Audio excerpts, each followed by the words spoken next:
बोलिए श्री प्राणनाथ प्यारे की जय। श्री सतगुरु महाराज जी की जय। श्री बाईजूराज महारानी साहिबा आपकी सदा ही जय। स्वामी श्री लालदास महाराज जी की जय। श्री बाबा दयाराम साहिब आपकी सदा ही जय। श्री महाराज जवारदास साहिब आपकी सदा ही जय। श्री महाराज राम रतन दास साहिब आपकी सदा ही जय। श्री वंदो सती गुरु चरणी को करूं सो प्रेम प्रणाम। आशो भरण मंगल करन श्री देवचंद्र जी नाम। श्री प्राणनाथ निज मूल पति श्री मेहराज सुनाम। तेज कुंवर श्यामा जुगल को पल पल करूं प्रणाम। पल पल करूं प्रणाम। श्री प्राणनाथ तुम सत्य हो, तुमसे चलत जहाज। मैं अधीन करनी नहीं बाहीं ग्रहे की लाज। ज्यारे धनी धनवट करे त्यारे बल बैरी ना हरे। वली गया काम सराड़े चढ़े मन चित कारज सरे। मन चित कारज सरे।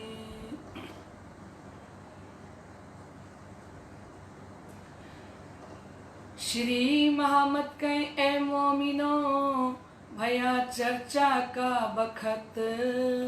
अब तुम सुनियो चित दे लाल आगू आए बैठे इन तखत। लाल आगू आए बैठे इन तखत। बोलिए श्री प्राणनाथ प्यारे की जय। आइए लाडले सुंदर साथ जी, हम अपनी सुरता को श्री 5 पद्मावतीपुरी धाम श्री बंगला जी दरबार के अंदर लेके चलते हैं और श्री जी साहिब जी का दीदार करते हुए आनंद लेते हैं श्री 5 पद्मावतीपुरी धाम का। बोलो श्री प्राणनाथ प्यारे की जय। श्री 5 पद्मावतीपुरी धाम की जय। शिर जी का दरबार सुहाना लगता है। ओ सिर जी का दरबार सुहाना लगता है। रहमत का भंडार यहीं पे खुलता है। ओ सिर जी का दरबार सुहाना लगता है। रहमत का भंडार यहीं पे खुलता है। पल भर में कैसे ये करते हैं कृष्ण में। पल भर में कैसे ये करते हैं कृष्ण में। अब तो ये संसार बेगाना लगता है। सिर जी का दरबार सुहाना लगता है। रहमत का भंडार यहीं पे खुलता है। और शिर जी का दरबार सुहाना लगता है। रहमत का भंडार यहीं पे खुलता है। बोलिए श्री प्राणनाथ प्यारे की जय। ए बात सुन राजा की आप हुए खुशहाल। जाहिर किया दीन को बख्शी किताब हाल। बख्शी किताब हाल। बोलिए श्री प्राणनाथ प्यारे की जय। परम श्रद्धेय आत्म संबंधी श्री राज महाराज के लाडले एवं प्यारे सुंदर साथ जी, कल हमने बड़े आनंद के साथ श्री 5 पद्मावतीपुरी धाम की लीला का रसपान किया कि किस प्रकार से महाराजा छत्रसाल जी को पता लगा कि कुरान के अंदर हमारी बातें हैं।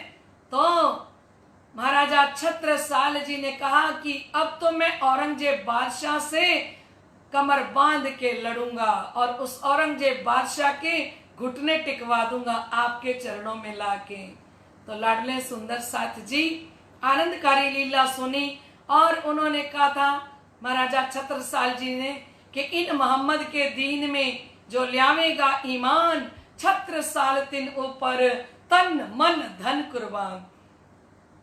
श्री निजानंद संप्रदाय के ऊपर और सदगुरु धनी श्री देवचंद्र जी के ऊपर, स्वामी श्री प्राणनाथ जी के ऊपर जो आत्माएं विश्वास लेके आएंगी, तो महाराजा छत्रसाल जी ने कहा, ए श्री प्राणनाथ जी, ऐसे सुंदर साथ के ऊपर मैं छत्ता अपना तन, अपना मन, अपना धन कुर्बान करता ही रहूंगा ऐसे समुदाय पे। तो लाडले सुंदर साथ जी, तो ये बात सुन राजा की आप हुए खुशहाल। श्री जी साहब जी प्रसन्न हो गए थे और बड़ा क़यामतनामा श्री जी साहब जी ने महाराजा छत्रसाल जी के नाम कर दिया। ए बात राजा के घर में कोई कोई को न आई नजर, पर चोली जो इनको ए हिंदू बांचे क्यों कर। लाडले सुंदर साथ जी, महामती स्वामी श्री लालदास जी महाराज फरमा रहे हैं कि उनके घर के अंदर किसी किसी को ये बात अच्छी नहीं लगी। ये बात राजा के घर में कोई कोई को न आई नजर कि ये क्या है। ये वैसे तो हिंदू हैं और हिंदू होते हुए कुरान के ऊपर भी चर्चा कर रहे हैं, कुरान की बात भी कर रहे हैं। कोई कोई का मतलब पता क्या है सुंदर साथ जी? कोई कोई का मतलब है उनके चाचा श्री बल दीवान जी, है ना। उनको संशय होता है, वो कहते हैं इनका परिचय लेना चाहिए भी ये हिंदू होके और कुरान क्यों पढ़ते हैं, है ना। तब बुलाए बल दीवान ने काजी मुल्ला पंडित, 300 तहकीक करने चर्चा कराई इत। तो बल दीवान चाचा जी ने काजी और मुल्ला को बुलाया कि आए, मुल्ला आए, वो किस पे चर्चा करे? कुरान के ऊपर, और इनके साथ शास्त्रार्थ करे, है ना सुंदर साथ जी। तो 300 तहकीक करने चर्चा कराई इत कि वो मुल्ला आके कहे कि ये आखिरी जमाने के इमाम मेहंदी हैं, तब मैं विश्वास करूंगा। किसने कहा? बल दीवान चाचा जी ने। आया काजी मोहब्बे का नाम अब्दुल रसूल, 330 चर्चा वही कुरान की मकबूल। तो कहते हैं मोहब्बा का रहने वाला काजी आया और उसके साथ बल दीवान जी ने शास्त्रार्थ करवाया। किसके साथ शास्त्रार्थ करेंगे? कुरान पे शास्त्रार्थ करेंगे स्वामी श्री लालदास जी महाराज, और भागवत पे शास्त्रार्थ करेंगे पंडितों के साथ महाराजा श्री छत्रसाल जी। क्योंकि लाडले सुंदर साथ जी महामती स्वामी श्री प्राणनाथ जी ने इन आत्माओं को ऐसा प्रकांड विद्वान बना दिया है कि अब तो कोई भी आ जाए, चाहे कुरान के लिए आए चाहे भागवत के लिए आए। तो अब स्वामी श्री लालदास जी महाराज अब्दुल रसूल्ला के, अब्दुल जो आया ना उसके साथ, अब्दुल रसूल के साथ स्वामी श्री लालदास जी महाराज शास्त्रार्थ करेंगे। 330 पूछिया कुरान का एक सवाल, एक जवाब दीजियो, जिन बोलो जवाब अनेक। स्वामी श्री लालदास जी महाराज ने अब्दुल रसूल से कुरान का एक प्रश्न पूछा और कहा कि एक ही जवाब देना, है ना। जिन बोलो जवाब अनेक, एक प्रश्न पूछ रहा हूं तो एक प्रश्न का एक ही जवाब होना चाहिए। कौन कह रहे हैं? लाडले सुंदर साथ जी स्वामी श्री लालदास जी महाराज। किससे कह रहे हैं? अब्दुल रसूल से। ध्यान से सुनते जाना, बड़ा आनंद आएगा, अपनी सुरता को कहीं नहीं जाने देना। और वो क्या कहता है अब्दुल रसूल? बड़ा आनंद आएगा सुन के। वो कहता है मेरे आगे कुरान की कोई मार न सके दम, उमी होए पूछो तो कुरान की बातें तुम। वो काजी कहने लगा कि मेरे सामने तो कुरान के संबंध में कोई बात भी नहीं कर सकता, और ऐसा लगता है कि आप कुरान पाक, जो कुरान है हमारा पाक पवित्र, और आप अनपढ़ की तरह बातें कर रहे हो। किसको कह दिया? स्वामी श्री लालदास जी को। क्योंकि स्वामी श्री प्राणनाथ जी को ऐसा शब्द अब्दुल रसूल बोल ले तो वो तो हिम्मत ही नहीं हो सकती ना सुंदर साथ जी। कुरान तमाम तफसीर मुझको रहे याद, मुझसे ती कई खलक पढ़ के पहुंची मुराद। वो अब्दुल रसूल कहता है ये कुरान तफसीर, कुरान ही नहीं, कुरान के सारे गुज रहस्य, उसके अर्थ, उसका टीका, तफसीर हुसैनी टीका है ना, तो कहते मुझे सारा याद है, और मेरे से तो पता नहीं आज तक कितने लोगों को मैं कुरान की तालीम दे चुका हूँ। इस वास्ते तुमको डरते हैं कोई ना लियावे ताब, हम सवाल पूछते हैं तिनको दो जवाब। और कहते ये सुनकर श्री लालदास जी महाराज मुस्कुराते हुए उत्तर दिया कि काजी साहब जी, भला आपके सामने बोलने की ताकत किसमें हो सकती है, इसलिए तो मुझे आपसे प्रश्न करते हुए भी डर लग रहा है। फिर भी आपसे एक सवाल पूछता हूँ, उसका आप एक उत्तर दीजिए। क्यों दुनिया की पैदाइश लिखी बीच कुरान, समझ जवाब दीजियो है बात बड़ी फिरकान। स्वामी श्री लालदास जी महाराज ने प्रश्न किया कि कुरान में कितने प्रकार की पैदाइश लिखी है, आप कृपा करके बहुत सोच समझ के मेरे इस प्रश्न का उत्तर देना, क्योंकि ये बात कुरान की बहुत ही महत्वपूर्ण है जो मैं प्रश्न आपसे पूछ रहा हूँ, है ना। तब जवाब काजी दिया, हम क्यों कर कहीं खिलाफ, बूढ़े हुए पढ़ते हमारे दिल है साफ। तब काजी अब्दुल रसूल ने उत्तर दिया कि भला मैं कुरान के कथनों को विपरीत क्यों कहूंगा, जो कुरान कह रहा है मैं तो वैसे ही कहूंगा ना, मैं कुरान के विपरीत क्यों बोल लूंगा। और कुरान पढ़ते पढ़ते मैं बूढ़ा हो गया हूँ, और मेरा दिल इस संबंध में पूरी तरह साफ है कुरान के बारे में, क्योंकि पूरा कुरान पढ़ पढ़ के मेरा दिल पूरा साफ हो गया है। कौन कह रहे हैं? सुंदर साथ जी अब्दुल रसूल। किससे कह रहे हैं? स्वामी श्री लालदास जी से। जो कदिए कुरान और बात बोले तो तुम आगे हार ही दम ना मार सके। अब अब्दुल रसूल कहते हैं यदि मेरे कहने में और कुरान के कहने में जरा सा भी भेद हो जाए तो मैं इसी बात पर आपसे बिना कुछ कहे अपनी हार मान लूंगा। मैं आपसे कुछ भी नहीं कहूंगा, मैं अपनी हार स्वीकार कर लूंगा। 5 बात की पैदाइश लिखी अल्लाह कलाम, खबर कोई ना पावी पढ़ी खलक तमाम।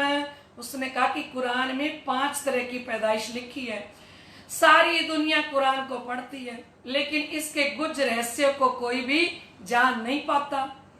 तब कुरान आगे धरी खोल दो किताब, तिलकर रसूल में लिखा आया नहीं जवाब। स्वामी श्री लालदास जी महाराज ने कुरान खोला, और कुरान खोल के ना सुंदर साथ जी ओ अब्दुल रसूल के सामने रख दिया, और तिलकर रसूल जो आयत थी वो भी निकाल के रख दी, है ना, वो भी उनके सामने रख दिया कि अब तो इस प्रसंग पे आप बोलो। कहते तिलकर रसूल में लिखा आया नहीं जवाब, सामने रखा, फिर भी उनको अब्दुल रसूल को जवाब नहीं आता। फिर क्या कहते हैं? कुल सेती पैदा भई ए जो आम खलक, एक कहे एक हाथ से 2 हाथों कहे हक, कुल सेती पैदा कही हुई। जैसे ही उस अल्लाह ताला ने हो जा कहा तो जीव सृष्टि प्रकट हो गई। ध्यान से सुनना सुंदर साथ जी, ठीक है। कुन कहते उपजे, जैसे ही कुन का हो जा, कुन का मतलब होता है हो जा कहते ही पूरी जीव सृष्टि इस संसार के अंदर प्रकट हो गई। ये जो आम खलक, ये जो जीव सृष्टि है, एक कहे एक हाथ से 2 हाथों कहे हक। मार्फत सागर में भी आया, एक स्वरूप भया एक हाथ, 2 स्वरूप मिले 2 साथ। एक स्वरूप एक कहे एक हाथ, कहते एक हाथ से जब कहा राज जी महाराज ने हुक्म किया तो मोहम्मद साहिब जी प्रकट हुए और दो स्वरूप मिले, दो साथ, सदगुरु धनी श्री देवचंद्र जी महाराज और स्वामी श्री प्राणनाथ जी, ये दोनों स्वरूप प्रकट होते हैं, है ना। और एक जमात को ले आए, उठाए इप्ताए, और एक खिलकत की, एक पांचों की पैदाए। कहते चौथी जो एक प्रकार की जमात है जो मूल अनादिकाल से है और इस दुनिया में लेकर आए श्री धाम के धनी। और पांचवी जो जमात है उसकी पड़ोसी कौन? ईश्वरीय सृष्टि, है ना। खिलकत मैंने ईश्वरीय सृष्टि, ये पांचों की पैदाश। उन्होंने कहा ये पांचों की पैदाश इस प्रकार से है। तब पूछा अब्दुल रसूल को, तुम हो किन में? अब पूछा, अब स्वामी श्री प्राणनाथ जी बीच में विराजमान है। लाडले सुंदर साथ जी, थोड़ा सीन देखिए कितना आनंद आ रहा है। स्वामी श्री प्राणनाथ जी तखत पर विराजमान है और सारे 5000 सुंदर साथ बंगला जी में विराजमान है, बैठी है। और इस समय में एक साइड में श्री लालदास जी महाराज कुरान लेके बैठे हैं, एक साइड में अब महाराजा श्री छत्रसाल जी इन पंडितों के साथ शास्त्रार्थ करना है तो वो भी भागवत लेके बैठेंगे। तो लाडले सुंदर साथ जी सिरजी साहिब जी स्वामी श्री लालदास जी को देख के कितने प्रसन्न हो रहे होंगे ना, कितना आनंद आ रहा होगा ना उनको अपने ही आसबाई की आत्म को देख के। तो कहते तब पूछा अब्दुल रसूल को, तुम हो किन में? अब स्वामी श्री लालदास जी महाराज ने पूछा अब्दुल रसूल को कि आप इन पांचों में से आप कौन सी जमात हो? ठीक है सुंदर साथ जी, अब सच बोलियो, तुम पैदाइश हो जिनमें, अब सच बोलना, आपकी जो पैदाइश है सच बोलना। तब काजी के दिल में भई जो दुदली, अब काजी घबरा गया और सोचने लगा, घबराहट होने लगी। तब जवाब आया नहीं, तब बात कही विचली। अब काजी कहता है, पहले कहता है अपने आप को कि मैं कुन से हूं, तो फिर कहते नहीं, दिल में सोचता है नहीं मैं कोई माया का जीव थोड़ी हूं। फिर सोचता है कि मैं ब्रह्म सृष्टि जो परम धाम से आई है, जो खासल खास है। तो फिर कहते उसके बारे में तो मुझे कुछ पता ही नहीं, मैं क्या बोल लूं, और ईश्वरी सृष्टि में नहीं हूं, है ना। तो कहते घबरा गया, तब जवाब आया नहीं, तब बात कही विचली। कहते जब जवाब नहीं आता, भटक जाता है, तो फिर सोचता है कि मैं क्या बोलूं इनके सामने। तब बल दीवान ने कहिए मियां तुम भूल के बात कर तो छूटा वह हुक्म। अब बोले बल दीवान जी कि ए मियां जी क्या हो गया आपको?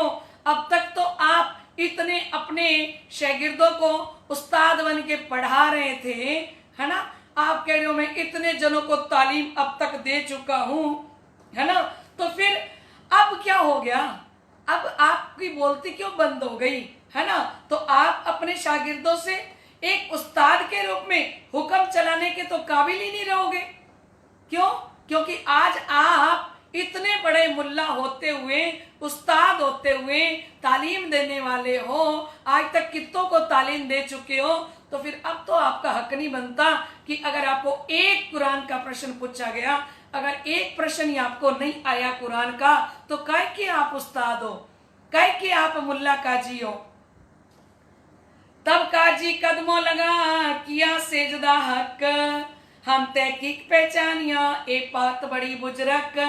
बोलो श्री प्राणनाथ प्यारे की जय, धाम के धनी की जय। कहते तब काजी ने सिर जी के चरणों में अल्लाह का भाव लेकर सजदा बजाते हैं और कहा कि अब मैंने आपको पहचान लिया है और ये मेरे जीवन की बहुत बड़ी उपलब्धि है कि मेरे सामने आखिरी इमाम मेहंदी साक्षात विराजमान है। बोलो श्री प्राणनाथ प्यारे की जय। तब बल दीवान ने काजी से पूछी हैं, अब बल दीवान जी को तो चैन ही नहीं आ रहा ना, है ना सुंदर साथ जी। फिर पूछा मुसाफ सिर पर धर कहो साच बताओ ए। देखो सुंदर साथ जी इतनी बड़ी उन्होंने बात कह दी कि ये साक्षात अल्लाह ताला ने सजदा भी बजा दिया श्री जी के चरणों में कि ये आखिरी इमाम मेहंदी है। तो फिर भी बल दीवान जी पता क्या कहते हैं? बल दीवान जी कहते हैं नहीं, आप इस कुरान को अपने सिर के ऊपर रखो और सिर के ऊपर कुरान रख के मुझे कसम खा के कहो अल्लाह ताला की कि ये आखिरी इमाम मेहंदी है, मैं तो तब मानूंगा। ठीक है।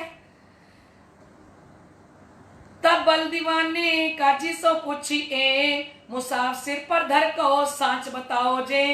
तब जवाब काजी दिया मुसाफ सिर हमारे, जो हम झूठ बोली तो यही हमको मारे। भरी सभा के अंदर 5000 सुंदर साथ बैठे हैं, महाराजा छत्रसाल के भी सभी लोग बैठे हैं, दरबार के सारे लोग बैठे हैं। और इस समय में क्या किया, अब्दुल रसूल ने कुरान उठाया और अपने सर पे रख लिया और सर पे कुरान रखने के बाद कहने लगा अगर मैं झूठ बोलूं, मैं आपको कह रहा हूं ना ये आखिरी जमाने के इमाम मेहंदी हैं, और अगर मैं झूठ बोलूं तो कुरान ही मुझको मारे। बोलो श्री प्राणनाथ प्यारे की जय। कसम खा के कह दिया अब्दुल रसूल ने, खुदा ताला की कसम खाते हुए कुरान सर पे रख के कहा कि मैं झूठ नहीं बोल रहा, ये तो आखिरी जमाने के खामिन हैं, आखिरी इमाम मेहंदी हैं। मगरब से उगया है सूरज, इमाम मेहंदी आए हुए हैं। मगरब से उगया है सूरज, इमाम मेहंदी आए हुए हैं। बड़े भाग है ओ बड़े भाग है ओ बड़े भाग है दुनिया तुम्हारे, इमाम मेहंदी आए हुए हैं। मगरब से उगया है सूरज, इमाम मेहंदी आए हुए हैं। बोलिए श्री प्राणनाथ प्यारे की जय, धाम के धनी की जय। इस समय अब्दुल रसूल ने कहा कि मैं कसम खा के कहता हूं कि ये आखिरी जमाने के खाविंद हैं। ए तहकीक जमाने का खाविंद जो करी थी शरत, सो शरत आए पहुंची फरदा रोज क्यामत। बोलिए श्री प्राणनाथ प्यारे की जय, धाम के धनी की जय। लाडले सुंदर साथ जी उन्होंने कहा अब्दुल रसूल ने कि निश्चित रूप से श्री प्राणनाथ जी आखिरी इमाम मेहंदी हैं और इनके अंदर अल्लाह ताला की वही आवाज बोल रही है। और जो वादा किया था ना मोहम्मद साहिब जी ने कि मैं कल के रोज आऊंगा, तो ये वही आखिरी मोहम्मद यहाँ आके प्रकट हो चुके हैं और ये फरदा रोज क़यामत का जो वादा किया था और वो अपने वायदे के अनुसार इस संसार के अंदर प्रकट हो चुके हैं। बोलिए श्री प्राणनाथ प्यारे की जय। तब बल्दीवान के कछु सांच आई दिल में, पंडितों से पूछ देखूं कोई चर्चा करे इनसे। अब अब्दुल रसूल की बात तो जच गई उनको, है ना, कि ये कुरान सर पे रख के झूठ तो नहीं बोल सकते। इन्होंने तो जो कुरान सर पे रख के कसम खाई है ना, तो ये तो बात सच्ची है। फिर उनके दिल में आता है कि अपने आप को निष्कलंक बुद्ध अवतार कहते हैं ना, तो मैं श्रीमद् भागवत के द्वारा इनके साथ कोई शास्त्रार्थ करे, पंडितों को बुलाता हूं, कोई पंडित आके कह दे कि ये निष्कलंक बुद्ध अवतार है, फिर मुझे तसल्ली हो जाएगी, है ना सुंदर साहब जी। तब सुंदर वल्लभ बद्री और बुलाए पंडित, तिनको लगा पूछने ये बात कैसी इत। कहते तब चारों ओर के पंडितों को बुलाकर उनमें से छांटा गया सुंदर वल्लभ बद्री को। सुंदर वल्लभ बद्री का चयन करते हैं बलदीवान जी, है ना। तो फिर बलदीवान जी ने उन पंडितों से पूछा कि श्री प्राणनाथ जी को विजया अभिनंदन निष्कलंक बुद्ध अवतार स्वरूप कहा जाता है, क्या ये बात सत्य है? तो क्या बोले, बद्री को बुलाए के महाराजा पूछी बात खरी, ये जो सवाल भागवत दे चित दे चर्चा करी। अब बद्री जी आ गए, पंडित जी महाराज अब उनके साथ शास्त्रार्थ करने के लिए महाराजा श्री छत्रसाल जी खड़े हुए, क्योंकि श्रीमद् भागवत के प्रकांड विद्वान हैं महाराजा श्री छत्रसाल जी, और बाकी गुज रहस्य श्री प्राणनाथ जी ने प्रकट करके इस प्रकार बता दिए कि अब तो कोई उलझन है ही नहीं किसी श्लोक के अंदर। तो कहते ये जो सवाल भागवत के चित्त ने चर्चा करी, श्रीमद् भागवत के सवालों पे चर्चा करते हैं। और महाराजा छत्रसाल जी बद्री से प्रश्न क्या करेंगे? तब बद्री ने प्रश्न सुने दे कान, ए बात श्री कृष्ण की होय ना बिना भगवान। महाराजा श्री छत्रसाल जी ने पूछा बद्री से कि आप बताओ कि अखंड ब्रिज कहाँ है और अखंड रास कहाँ है। कि अगर उन्होंने कहा कि ये तो बात श्री कृष्ण जी के बिना कोई कर ही नहीं सकता, ये तो श्री कृष्ण जी बता सकते हैं, क्योंकि महाप्रलय के समय ये गोकुल, ये मथुरा, ये वृंदावन तो महाप्रलय में प्रलय हो जाएगा। और जबकि भागवत के अंदर कहा गया है कि ब्रिज अखंड है, रास अखंड है, तो वो ब्रिज और रास अखंड कहाँ है? अब ये पंडित के बस की बात थोड़ी थी, कोई पंडित थोड़ी बता सकता है कि ब्रिज कहाँ अखंड है और रास कहाँ अखंड है। तो बद्री ने तो सीधा ही कह दिया कि भाई ये बात श्री कृष्ण की होय ना बिना भगवान, ये तो श्री कृष्ण की लीला है, त्रिधा लीला है, और वो पूर्ण ब्रह्म परमात्मा श्री कृष्ण जी के अलावा कोई भी नहीं बता सकता। तब श्री महाराजा ने पाया बद्री पर सुख, रसरया चर्चा मिने कया न जाए मुख। तो महाराजा छत्रसाल जी बद्री के ऊपर प्रसन्न हो गए कि चलो इन्होंने ये तो कहा कि ये पूर्ण ब्रह्म परमात्मा श्री कृष्ण जी के अलावा इन गुज रहस्यों को कोई नहीं खोल सकता, तो रस रया चर्चा में ने कहा ना जाए मुख। क्योंकि महाराजा छत्रसाल जी चर्चा करें और उस चर्चा के अंदर रस न आए, आनंद न आए, ऐसा हो नहीं सकता ना। आधी रात उपरांत घर गया बद्री जब, सब पंडितों मिलके बातें पूछी तब। आधी रात के समय जब बद्री घर पे गया तो सारे पंडितों इकट्ठे होके आ गए बद्री के पास, आके पूछती हैं कैसी तुम चर्चा करी, कैसा दिया जवाब। कहते वहां जाके कैसा शास्त्रार्थ करके आए हो, कैसी चर्चा की है, कैसा जवाब दे के आए हो। तो बद्री कहते हैं मैं यथार्थ बोलिया उड़ाए दिया एक ख्वाब। बोले कि मैंने तो सच बोल दिया, मैंने तो सीधी सी बात कह दी कि श्री कृष्ण जी के बिना अखंड ब्रिज, अखंड रास का वर्णन कोई नहीं कर सकता। इन ख्वाब के आज लो है तुम्हारे घर, फिटकार सबों ने दई तुम क्यों ना गए तुम मर। कहते तुमने तो आज तक अपनी मुक्ति का स्थान वैकुंठ और निराकार को ही माना हुआ था ना, है ना। तो ये स्वप्नमयी महाप्रलय में लय को प्राप्त हो जाएगा ये तो संसार, है ना। छत्रसाल जी ने अखंड ब्रिज रास के बारे में प्रश्न पूछा तो मैंने वैकुंठ और निराकार से परे का मुझे तो ज्ञान नहीं था। तो कहते मैं विवश होकर, मैं बेबस होकर, मैं हैरान और परेशान होकर मैं क्या बोला कि ये बात श्री कृष्ण जी के बिना कोई दूसरा कर नहीं सकता।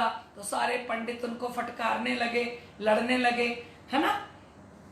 जब बात रोपी तुम इनकी फिर है तुम्हारा कोई ठौर, अब मारो उल्टा के बात करो जाए और। कहते जब तुमने ब्राह्मण होकर एक क्षत्रिय से ही हार मान ली तो तुमने सोचा कि दुनिया में तुम्हारा ठिकाना कहाँ रहेगा, है ना। कहते अब तुम दोबारा जाओ और जाके उनके साथ शास्त्रार्थ करो, ठीक है। हम देख सवाल बनाए कि ए लेके जाओ तुम, जाए के खत करो आवे मदद को हम। अब बद्री को सारे पंडित इकट्ठे होके कहने लगे सुंदर साथ जी कि हम कुछ प्रश्न बनाकर तुम्हें देते हैं और ये प्रश्न तुम दोबारा लेके जाओ और दोबारा जाके कहो कि मुझे शास्त्रार्थ करना है। शास्त्रार्थ करने की जाके इच्छा व्यक्त करो तो हम तुम्हारी मदद में आ जाएंगे। सवाल बनाए रात में बिना जाने निशान, प्रयाण कर उठे प्रात्य करी पहचान। कहते रात को पंडितों ने बिना श्रीमद् भागवत के स्कंद के अध्याय के बिना ही अपने आप इधर उधर के प्रश्न बना के जोड़ जोड़ के प्रश्न बना लिए और प्रातः काल दोबारा उठकर श्री प्राणनाथ जी की ज्ञान की परख करने के लिए फिर आते हैं। प्रातः समय उठ के बद्री आया दरबार, बल दीवान को बात से किया खबरदार। कहते प्रातः काल बद्रीदास जी दरबार में आए और बल दीवान जी से कहने लगे कि मैं दोबारा शास्त्रार्थ करना चाहता हूँ। भाई भेंट महाराजा सो अभी बातें करते और आ ही रहे थे तो रास्ते में महाराजा छत्रसाल जी मिल गए और महाराजा छत्रसाल जी कहने लगे कि अभी तो तुम कुछ और बात कर रहे हो। तब पूछा महाराजा ने, रात की बात गई किस ठौर? जब मैं रात को आपसे प्रश्न पूछ रहा था तो वो बात आपकी कहाँ गई? ये प्रश्न भागवत के हम तो सब जानत। तो बद्रीदास जी कहते हैं ये भागवत के प्रश्न मैं सारे जानता हूँ। तो महाराजा छत्रसाल जी बोले झूठी बात बनाए के करने लगे इत। महाराजा छत्रसाल जी ने कहा झूठी बात कर रहे हो, सारे प्रश्न जानते हो तो रात को जब प्रश्न पूछा तो क्यों नहीं जवाब दिया उस समय, है ना? तब उत महाराजा को चढ़ी बड़ी रीस। महाराजा छत्रसाल जी को गुस्सा आ गया, कई बुंदेला इन्हें गुरु ना करें, कोई ना नवावे शीस। महाराजा छत्रसाल जी ने घोषणा कर दी सबके बीच में कि आज के बाद इन पंडितों को कभी भी बुंदेला अपना गुरु नहीं बनाएंगे और ना ही इनके चरणों में कभी शीश झुकाएंगे। इनकी पट्टी सिर पर अब बांधियो जिनको और कहते शुभ कार्य जब होते थे तो इन्हीं से पगड़ी बंधवाते थे। तो अब महाराजा छत्रसाल जी ने घोषणा कर दी कि इनसे हम कभी भी शुभ कार्य में पगड़ी नहीं बंधवाएंगे। बुंदेलों की जात में इनको उठो न सोए। तो कहते ये पहले पंडित लोग आते थे तो इनके सम्मान में हम खड़े हो जाते थे और इनको हम आसन देते थे बैठने के लिए, लेकिन आज के बाद कोई भी पंडित आएगा तो उनका हम सम्मान नहीं करेंगे और ना ही उनके लिए उठ के खड़े होंगे, ना उनके लिए आसन लगाएंगे। सुंदर बल्लभ बद्री भले मिले कलिमाए, 14 विद्या निपुण है पर एक को जानत नाए। कहते नाम भी तो कितना सुंदर है, सुंदर वल्लभ और बद्री। कहते कलयुग के अंदर आके मिले। 14 विद्या अपने आप को ये कहते हैं हमने 14 विद्या सीखी हुई है, पर महाराजा छत्रसाल जी कह रहे हैं पर एक को जानत नाए, कुछ भी नहीं पता। फिर बल दीवान आगे भाई जो चर्चा जोर, सब पंडितों मिलके मेरा चित दिया मरोर। अब ये बद्रीदास जी ना बल दीवान जी के पास चले गए और बल दीवान जी को जाके कहते हैं कि मैं तो रात को कह के गया था कि ये विद्या विनंदन निष्कलंक बुद्ध अवतार है, ये श्री कृष्ण जी के बिना ये गुज रहस्य कोई खोल ही नहीं सकता। पर रात के समय सारे पंडित मिलके आ गए और आके उन्होंने मेरा ही चित मोड़ दिया। मैं तो विश्वास करके गया था। जेर भय सब पंडित फतेह भई इस्लाम, काफर शामू होय के ले गए अपने ठाम। कहते जेर भय सब पंडित, सब पंडितों को पराजित कर दिया महामती प्राणनाथ जी की ये ब्रह्मवाणी ने, ये तारतम वाणी ने, ये अखंड वाणी ने, ये कुलजम वाणी ने फतेह भई इस्लाम। कहते निजानंद संप्रदाय की जीत होती है और काला मुंह लेके ये अपने घर लौट के जाते हैं। एक बात इत और भाई सब कुंवरों ठाकुरों में, खर्च राज को बख्शिश दे के धोखा भया मन में। बोलिए श्री प्राणनाथ प्यारे की जय। लाडले सुंदर साथ जी निजानंद संप्रदाय की जीत हुई है तो जयकारा तो बनता है ना। प्राणनाथ प्यारे की जय हो, निजानंद स्वामी की जय हो, स्वामी श्री लालदास महाराज की जय हो, महाराजा छत्रसाल की जय हो, श्री प्राणनाथ प्यारे की जय हो। आप जयकारा लगा रहे हो ना सभी मिलके अपने अपने घर में आनंद के साथ? फिर ठीक है। अब यहाँ एक बात इत और भाई सब कुंवर ठाकुरों में अब एक नई लीला हो रही है सुंदर साथ जी। खर्च राज की बख्शिश देख के धोखा भया मन में और सारे लोगों ने देखा राज ठाकुर सब आपस में कुंवर ठाकुर बात करते हैं कि ये 5000 सुंदर साथ है श्री प्राणनाथ जी के साथ, है ना। तो 5000 सुंदर साथ का खर्चा कहाँ से आता है? क्योंकि महाराजा छत्रसाल जी तो श्री प्राणनाथ जी और बाईजूराज महारानी साहिबा को भोजन करा रहे हैं। तो उनको पता लगा कि ये 5,000 सुंदर साथ का सुबह का नाश्ता, दोपहर का भोजन, रात का भोजन, ये कहाँ से आता है? खर्चा इससे पहुंचे नहीं, ये उठत है कहाँ से? और कहा कि यहाँ से खर्चा जा नहीं रहा, फिर ये खर्चा कहाँ से आता है इनके पास रसायन, ये सबो जानी मन में। और सबने समझ लिया कि इनके पास कोई पारस मणि है और ये लोहे को सोना बना के ये कोई काम करते हैं और उसी से ही ये सुंदर साथ का खर्च चला रहे हैं। सिवाय एक महाराजा के सबके मन बस गई, बरस 3 बीत गए तब लग खर्च की खबर ना भई। कहते एक महाराजा छत्रसाल जी को विश्वास नहीं होता और बाकी सबके मन के अंदर ये बात बस गई कि इनके पास तो कोई रसायन है, तो सबके मन में धोखो है। बरस 3 बीत गए तब लग खर्च खबर ना भई। कहते 3 वर्ष बीत गए और 3 वर्षों के अंदर कभी पता ही नहीं लगा कि इतनी बड़ी जमात का खर्चा, ये सेवा कहाँ से आ रही है। तब एक दिन महाराजा ने पूछी श्री राज से, सबके मन में धोखो है, एक खर्च होता है जे। एक दिन महाराजा छत्रसाल जी प्रातः काल सिरजी साहेब जी के चरणों में गए और जाके पूछने लगे प्रणाम करके कि सिरजी साहेब जी एक बात तो। सिरजी साहेब जी बोले बोलो छत्रसाल जी। तो कहने लगे सिरजी साहेब जी से महाराजा छत्रसाल जी कि ये इतने सारे आपके साथ 5,000 सुंदर साथ हैं, तो ये 5,000 सुंदर साथ का खर्चा कहाँ से आता है? सबके मन में धोखा है, सबके मन में संशय है कि भाई ये खर्चा कहाँ से आ रहा है। तब फरमाई श्री राज ने, आवत खर्च साथ में से मेरता को साथ है सो भेजत है हमें।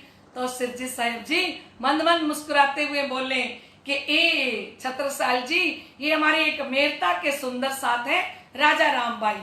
ये सारे सुंदर साथ का खर्चा श्री राजा राम बाई मेरता राजस्थान से भेजते हैं। बोलिए श्री प्राणनाथ प्यारे की जय। राजा राम भाई ने तो हमारे राजस्थान की भी शोभा बढ़ा दी ना सुंदर साथ जी, है ना। हमें राजस्थान वाले समस्त सुंदर साथ को भी नारियल तोड़ना चाहिए, क्योंकि राजा राम भाई कहाँ के हैं? राजस्थान मेरता के रहने वाले हैं और राजस्थान का नाम ऊंचा कर दिया। एक बार महाराज श्री जवाहरदास जी से हमारे सुंदर साथ ने पूछा कि महाराज जी हमारे राजस्थान में तो प्राणनाथ जी इधर नहीं आए। महाराज श्री जवाहरदास जी बोले कि अरे ये तो राज जी का ही स्थान है राजस्थान। महाराज श्री जी ने एक ही शब्द में उत्तर दे दिया कि ये तो राज जी का स्थान है, उसका तो सीधा नाम ही राजस्थान रखा हुआ है।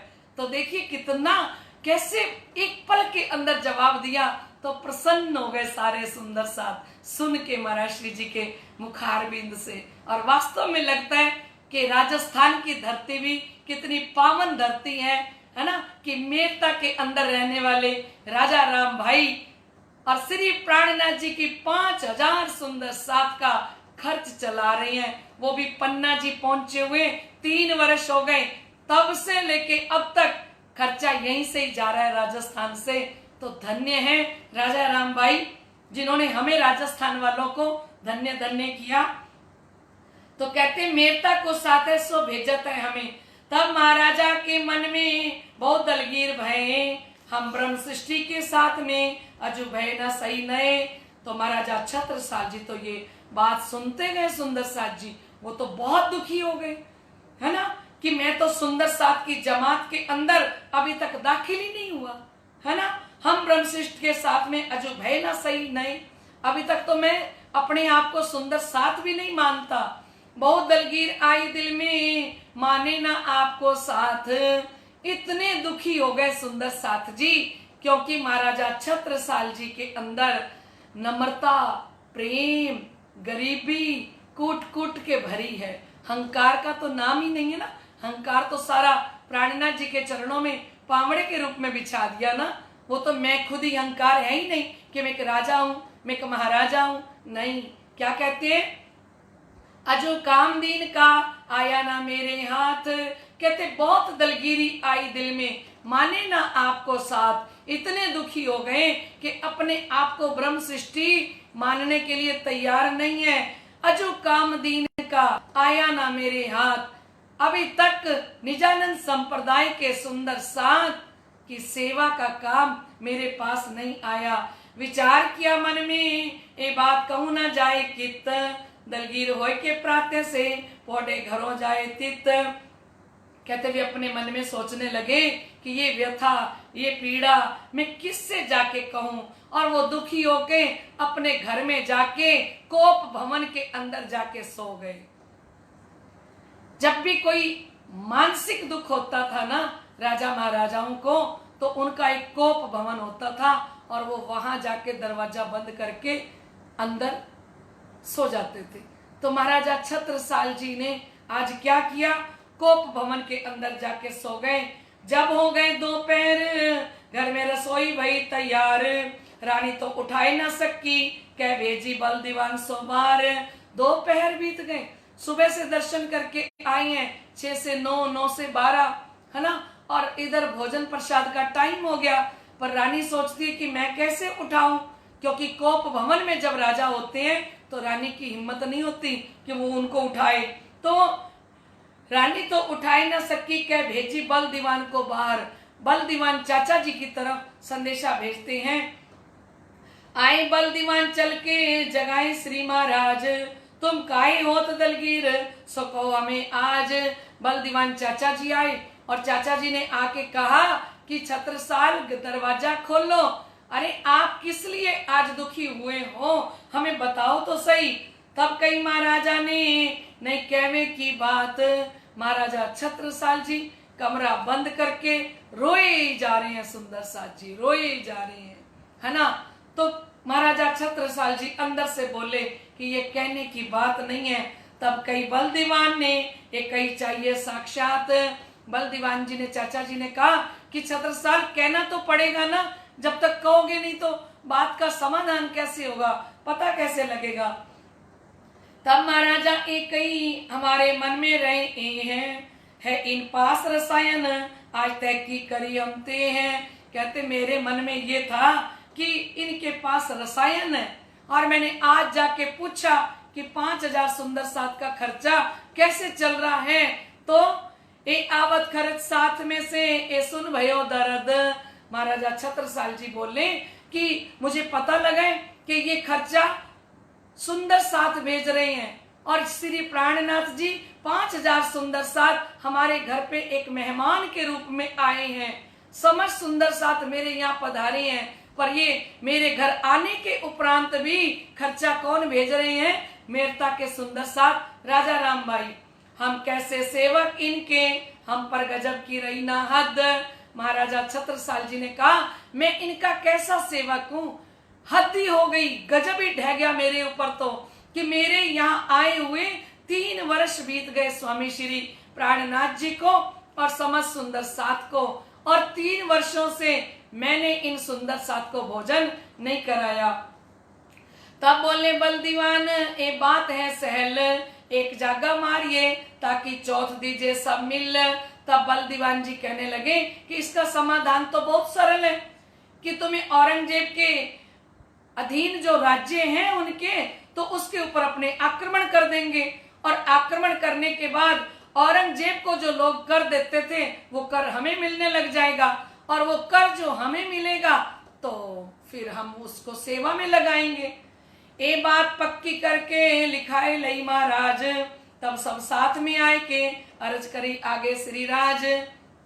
महाराजा छत्रसाल जी ने कहा कि ये आप मुझे लिख के दो कि जितना भी कर आएगा ईमानदारी के साथ फिर वो सारा कर हम धामधनी के चरणों में लगाएंगे। तो बल दीवान चाचा जी ने लिख के दे दी, और तब सब साथ में आए के अर्ज करी आगे श्री राज। अब समस्त सुंदर साथ 5000 सुंदर साथ श्री बंगला जी में बैठे हैं लाडले सुंदर साथ जी, और आके महाराजा छत्रसाल जी अर्जी करते हैं आवे साथ प्रदेश को और जो रहे इत, तिन सबकी सेवा की मोहे है गरज करो तिन नित। कहते आवे साथ प्रदेश को, ए श्री प्राणनाथ जी सिरजी साहिब जी तखत पर विराजमान है। महाराजा छत्रसाल जी जाके श्री प्राणनाथ जी के चरण कमलों में खड़े होके अर्जी कर रहे हैं, प्रार्थना कर रहे हैं कि ए सिरजी साहिब जी जितना भी प्रदेश का सुंदर साथ हो या जितना भी यहाँ सुंदर साथ रह रहे, उन सब की सेवा करनी मेरी इच्छा है। मैं सबकी सेवा करूं, मैं अपनी गरज के लिए कर रहा हूं। मेरी चाहना है, मेरी इच्छा है कि ये परम धाम की आत्माओं की सेवा मैं करूं। और करी अरज हजूर में, करो इलाज बाहर निकलने को। सब ठाकुरों मिल विचार किया, एक जगह मारने को। और महाराजा छत्रसाल जी ने दूसरी प्रार्थना की कि सिरजी साहिब जी की एक और अर्जी है मेरी कि आप हमारे साथ बाहर चलो, है ना। हम जहां पे आक्रमण करने के लिए जाएंगे तो आप हमारे साथ चलो। हमको बड़ी उम्मीद है आप वो असवार, चले आगे असवारी में, हम जलेब में खबरदार। कहते मुझे आपसे बड़ी आशा है कि आप मेरे साथ हाथी पर चलने के लिए अवश्य तैयार हो जाओगे। आप आगे आगे हाथी की सवारी पे चलो और हम अपने घोड़े लेके, अपनी सेना को लेके मैं नेतृत्व करते हुए चलूंगा। मैं आगेवान सेनापति के रूप में चलूंगा, पर राजा के रूप में आप चलो श्री जी साहिब जी। संवत 1743 से असवारी करी जब, हस्ती पर चढ़ाई के आगे सेना चलाई तब। बोलिए श्री प्राणनाथ प्यारे की जय। महामती स्वामी श्री प्राणनाथ जी धाम के दुल्हा मंद मंद मुस्कुराने लगे श्री छत्रसाल जी की इस बात को सुन के, और कहने लगे कि छत्रसाल ये तो अच्छा है कि तुम युद्ध करने के लिए जा रहे हो और आप मुझे भी साथ लेके जा रहे हो, और मैं भी एक क्षत्रिय होने का ऋण अदा कर रहा हूं आपके साथ जाके, है ना। बोलिए श्री प्राणनाथ प्यारे की जय।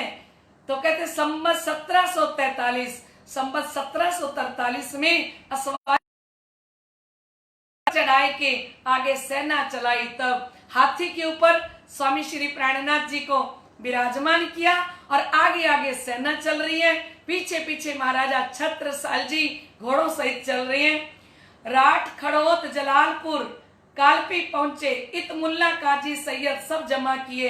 अब महाराजा छत्रसाल जी ने कहा कि श्री प्राणनाथ जी तो चर्चा के बिना रह ही नहीं सकते, है ना। तो वहां पे राठ खड़ोत जलालपुर होते हुए जब कालपी के पास पहुंचते हैं ना, तो वहां उनके क्षेत्र में सभी मुल्ला काजी सैयद को इकट्ठा करके और श्री प्राणनाथ जी के पास बैठा दिया। 300 कुरान हदीसे की चर्चा करी जब, जेल हुए इस्लाम में सबों मेजर लिख दिया तब। वहां पर सिरजी साहिब जी ने कुरान और हदीसे पे चर्चा की, तो वे चर्चा में पूर्ण रूप में पराजित हो जाते हैं सुंदर साथ जी। और उन्होंने स्वीकार किया कि आप आखिरी जमाने के इमाम मेहंदी हो। बोलिए श्री प्राणनाथ प्यारे की जय। और उन्होंने मेजरनामा तांबे के पत्र के ऊपर श्री प्राणनाथ जी को लिख के दे दिया।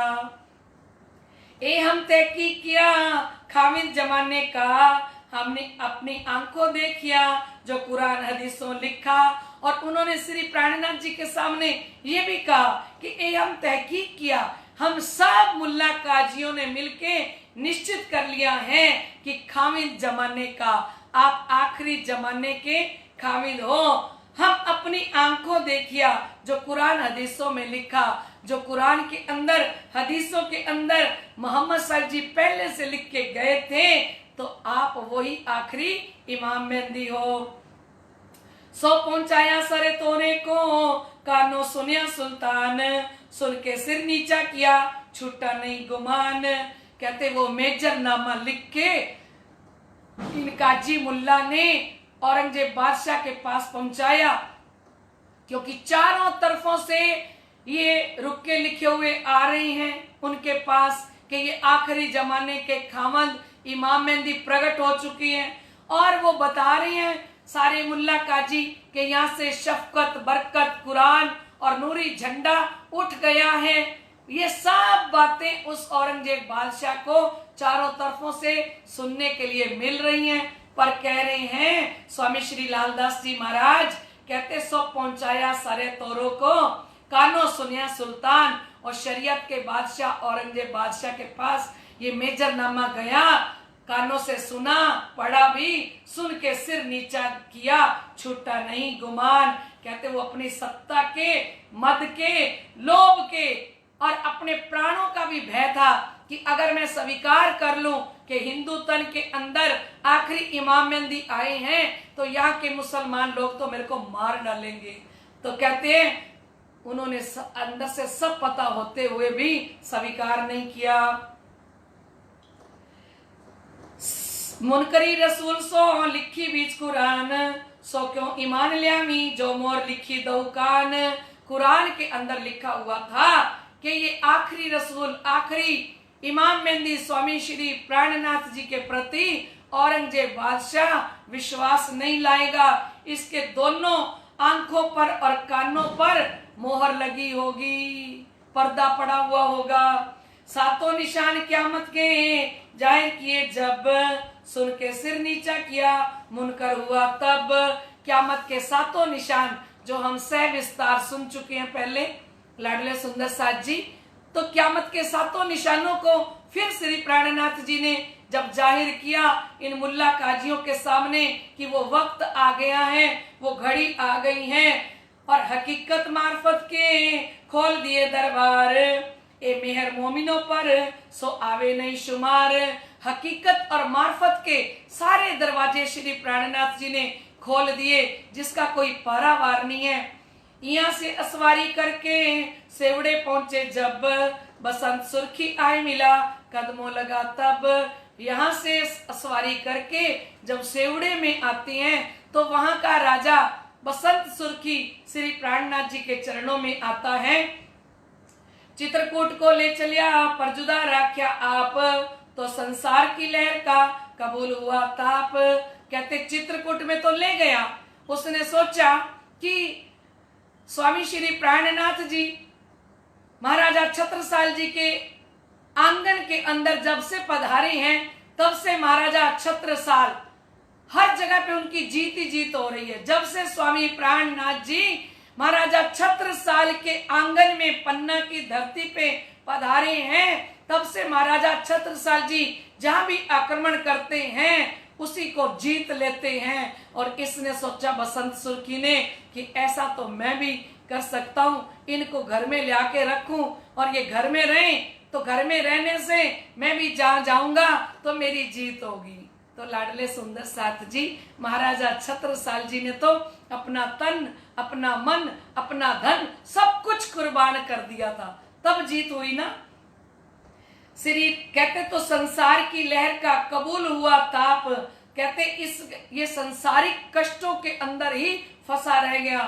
श्री राज चले चित्रकूट को लिया महाराजे दिल में, सेवा में भंग होते कोई इलाज करूं इनसे। कहते जब धाम के धनी श्री प्राणनाथ जी चित्रकूट के अंदर प्रस्थान करते हैं ना तब महाराजा छत्रसाल जी के मन में आता है, सोचते हैं कि भाई बसंत सुर्खी ने चतुराई के साथ 1 वर्ष की सेवा तो मांग ली है मुझसे और मैंने भी हाँ बोल दी है, पर इसमें तो मेरी अखंड सेवा का वो व्रत ही टूट रहा है, क्योंकि मैंने तो व्रत लिया है श्री प्राणनाथ जी की और सुंदर साथ की अखंड सेवा करने का। तो कहते इसके लिए मुझे कोई रास्ता निकालना चाहिए। तब सेवा के वास्ते पहुंचाया सब साथ, कुंवर ठकुराई समय सौंपे श्री राज के हाथ। तो कहते तब उन्होंने शिव जी की सेवा के लिए समस्त सुंदर साथ को भिजवाते हैं और महल की महारानियां महिला मंडल सुंदर साथ को भी महाराजा छत्रसाल जी सेवा करने के लिए भेजते हैं और प्राणनाथ जी को इनके हाथों में सौंपते हैं। 1 वर्ष तारे खोले अल्लाह कलाम, श्री राज रोशनी जाहिर करी खुल गए सब ठाम। कहते 1 वर्ष तक श्री प्राणनाथ जी चित्रकूट के अंदर रहे और कुरान के गुज रहस्यों को खोला और इस समय में बड़ा क़यामतनामा चित्रकूट में उतरता है। तब श्री राजे लिया दिल में एक खबर करी महाराज, चाहिए इनमें से खुशहाल होवे आज। सिरजी साहब जी सोचते हैं कि ये खुशखबरी तो मैं महाराजा छत्रसाल जी को दूं तो वो बड़े प्रसन्न हो जाएंगे। तब ओरछे के राजा ने लिया खटोला लगी फिटकार तिनको मौत हुआ तिनसे। कहते जब सिरजी चित्रकूट में थे ना तब ओरछे के राजा ने छत्रसाल जी के राज्य खटोला नगर पर अधिकार कर लिया। तो उसकी ऐसी सजा मिली कि ओरछे का राज्य का भी विनाश हो जाता है सुंदर साथ जी, और उसकी मृत्यु हो जाती है। फिर मिट्ठू पीरजादे ने बुरी करी नजर, 5000 असवार ले दौड़ा रामे भाई फजर। कहते जब शिवजी साहब जी चित्रकूट से पन्ना जी में आ रहे थे, तब औरंगजेब के एक सेनापति मिट्ठू पीरजादा है, और उसने बुरी नजर की और द्वेष भावना से 5000 घुड़सवार सेना लेकर हमला करता है। शिवजी पर हमला करने की चाहत में वो पूरी रात चलता रहा, और प्रातः होने पर सेवड़ा ग्राम में पहुंचता है। सेवड़ा गांव के अंदर जब पहुंचा, तिनको मारा चमारों ने फिर मोशाले, हुई लानत संसार में काफर होने के। कहते हैं जैसे ही चमार लोगों ने देखा कि मिट्ठू पीरजादा इतनी बड़ी फौज लेके, और उन लोगों की निमन जाति के लोग थे, उनकी बारात के अंदर बहुत लोग आए थे, और उनको लगा कि ये मिट्ठू पीरजादा आ रहे हैं। तो कहते 2 ऊंची चोटियां थी, बहुत ऊंची, और उसके बीच में छोटी सी गली थी, बिल्कुल निकलने वाली छोटी सी सड़क थी। और जैसे इन चमार लोगों को पता लगता कि मिट्ठू पीरजादा आए हैं, तो उन्होंने अपने लोगों को तलवारें देके वहां खड़ा कर दिया। और जैसे ही मिट्ठू पीरजादा का एक सैनिक उस पतली गली से निकलने लगता है, तो वहां उसका वो तलवार से शीश काट देते हैं वो चमार लोग, जो बारात लेके आए थे। और ऐसे वो जैसे सैनिक दौड़ते आए और उनका शीश काटते गए ये लोग, पता ही नहीं लगा कब सारे के सारे लोगों का शीश कट गया, और कब ये सारे के सारे कहते हुई लानत संसार में काफर होने के। और पुण्य जिन जिन करी तिन तिति पाई सजा, एक काफर लिखे कुरान में, ए लिखी ताले कजा। और जिसने भी श्री प्राणनाथ जी को और महाराजा छत्रसाल जी को बुरी नजर से देखा, उन्हें उसी समय सजा मिलती है और वो वहीं पे ही नष्ट हो जाते हैं। बोलिए श्री प्राणनाथ प्यारे की जय, धाम के धनी की जय। श्री मोहम्मद कहे सुनो साथ जी, ये कीमत की बात, जब आए तुम पर न मिले तब की एक। महामती लालदास जी महाराज फरमाते हैं कि हे सुंदर साथ जी, पद्मावतीपुरी धाम में होने वाली लीला है ना, ये बहुत ही महत्वपूर्ण लीला है। और जब शिव जी पन्ना जी के अंदर आए तो उस समय की बातें बता रहे हैं स्वामी श्री लालदास जी महाराज। बोलिए श्री प्राणनाथ प्यारे की जय। पन्ना जी की बीतक शुक्राना, अब कहूं बीतक पन्ना की, जब बैठे इत आए, दज्जाल लगा पुकारने सो तुम्हें कहूं बनाए। स्वामी श्री लालदास जी महाराज फरमा रहे हैं कि अब आपको पन्ना जी की बात बताते हैं। कहते जब पन्ना जी के अंदर सिरजी साहिब जी आके हो गए, तब भी औरंगजेब बादशाह का सेनापति जो पुरदल खान है ना सुंदर साथ जी, फिर वो पुकारता हुआ नगर से, तब पुरदल खान कुफर दिल में लेके जाए कहूं राजा के कान। स्वामी श्री लालदास जी महाराज कहते हैं आप सुन चुके हो ना पहले कि रामनगर के राजा को किस प्रकार मथुरिया को भेजते हैं। रामनगर के राजा के पास धमकी देने के लिए उस पुरदल खान ने शेख खिदर को भेजा, शेख खिदर ने मथुरिया को भेजा, मथुरिया ने आगे पंडित को भेजा। तो कहते ये पहले आ चुके हैं, तो कुफर दिल में लेके जाए कहूं राजा के कान, कुफर लेके कि मैं 5 गांव तुम्हें दे दूंगा अगर तुम मुसलमान बन जाओ। लिख भेजी पाती को तुम क्यों कहत क्या मत, उनकी मुद्दत दूर है आज क्यों बताओ इत। अब पुरदल खान ने पत्र लिख के भेजा, क्योंकि लाडले सुंदर साथ जी हमने सुना कि शेख खिदर जी और भिखारी दास जी ये तो निजानंद संप्रदाय के अंदर शामिल हो गए थे, पकड़ने आए थे और पकड़े गए थे, है ना। कहते भजन की लाइन में, कहना था जो कुछ कहने को आए, खींचा आंखों ने कुछ कहना पाए, आंखों से जो है किरणें, आंखों से जो निकलती है किरणें, हाय वो सहने के काबिल नहीं है। मेरे दिलवर तेरा मुस्कुराना, मेरे दिलवर तेरा मुस्कुराना भूल जाने के काबिल नहीं है। देते हैं लाड कैसे रूहों को, वो बताने के काबिल नहीं है। कैसे शेख खिदर को और भिखारी दास जी को, जो वो कहने आए थे, पकड़ने आए थे, गिरफ्तार करने के लिए आए थे, लेकिन खुद ही गिरफ्तार हो गए। तो सिरजी साहिब जी कह रहे हैं कि अब पुरदल खान फिर पत्र लिख रहा है, क्योंकि शेख खिदर ने पूछा था ना कि मैं क्या लिखूं पुरदल खान को। तो सिरजी ने कहा जो आपने मुझे आंखों से देखा है ना वो लिखो आप। तो अब वो तो गए नहीं शेख खिदर, तो वापस उनके पास वो जो धनी जी के चरणों में रह गए, और भिखारी दास जी पूरी पद्मावतीपुरी धाम के अंदर सेवा करते हैं, है ना। तो कह रहे कि लिख भेजी पाती को, तुम क्यों कहत क्यामत, उनकी मुद्दत दूर है, आज क्यों बतावत।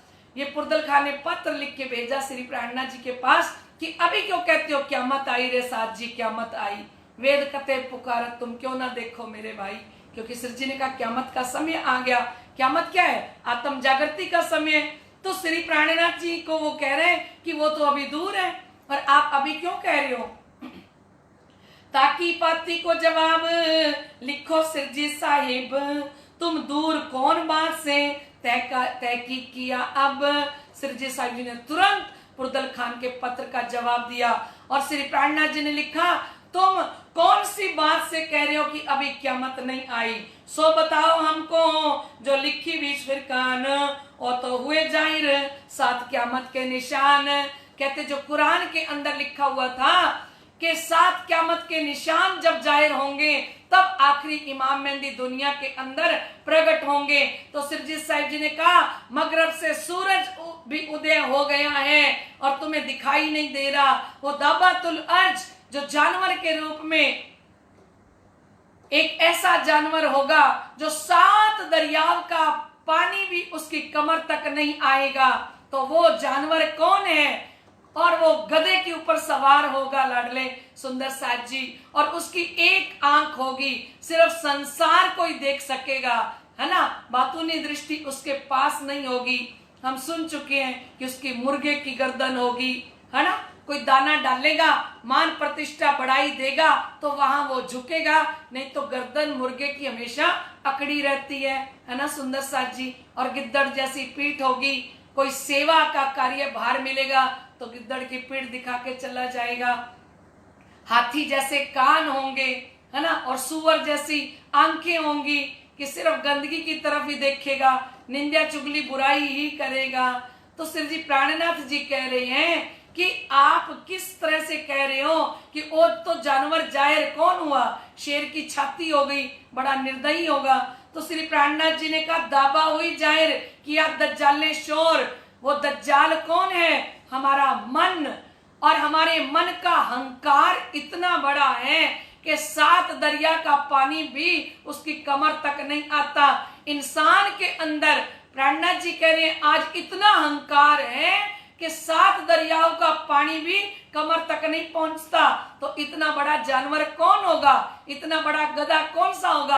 वो गधा है मन, श्री प्राणनाथ जी ने कहा। और मन के अंदर हंकार, और वो काना है और गधे के ऊपर सवार है, क्योंकि उसके पास आत्मिक दृष्टि नहीं है, सिर्फ दुनिया का ही, संसार का ही उसको सारा ज्ञान है। तो श्री प्राणनाथ जी ने कहा ईमान लिया छीन के पड़ा दीन में शोर। कहते ईमान छीन लिया ना दज्जाल ने। तुम राह देखा तो आजूज माजूज भय जाहिर, देखा लोगों इस्लाम के खाई खलक बाहिर। कहते आप तो सोच रहे हो कि आजूज माजूज अभी जाहिर होंगे, कि हमारा दिन के समय सो जगह ध्यान जाता है और माजूज को एकाग्रचित होकर हम सो जाते हैं, और आजूज माजूज अष्ट धातु की दीवार को चाटेगा, है ना, और वो हमारी रोज हमारी आयु को कम करता है। एक दिन निकलता जा रहा है तो हमारी जिंदगी कम होती जा रही है। तो ये अष्ट धातु की दीवार को चाट रहा है। और श्री प्राणनाथ जी ने कहा रामनगर के अंदर मिर्गी का दौरा पड़ा तो आजूज माजूज ने हमारे कितने सुंदर साथ को खींच लिया। और सिर जी ने कहा असराफिल गाया कुरान के सुकुन सोनी के सुनत है खास गिरो मोमिन।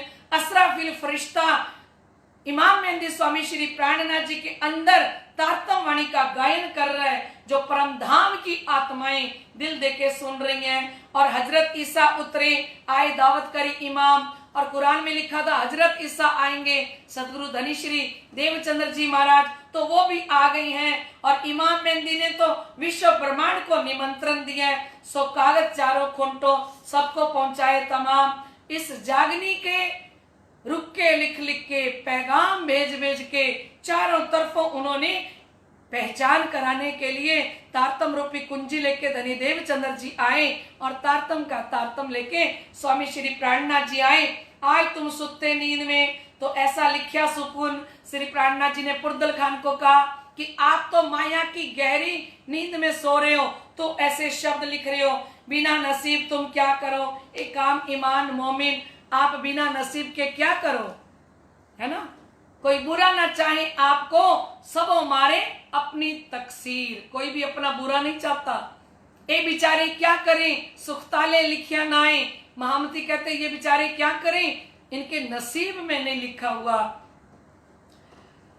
अब तुम्हें जाहिर होगी हकीकत क्यामत आई नजीक तुम पर, एक ही कुरान सायत कहते अब क्यामत की वास्तविकता आपके सामने प्रकट हो रही है, और वो समय बहुत निकट आ गया है। और सिर जी ने कहा तुम्हारे ऐदी आए थे बीच रामनगर, तुम्हारा शेख खिदर प्रतिनिधि, जिसको प्रतिनिधि बना के पुरदल खान जी आपने भेजा था ना, वो रामनगर में आए थे, सो तहकीक करके गए हैं, तुम्हें तो भी ना पड़ी खबर, वो निश्चित रूप में मुझे आखिरी जमाने का इमाम मेहंदी पहचान करके गए हैं, पर आपको तो पता ही नहीं लग रहा ना।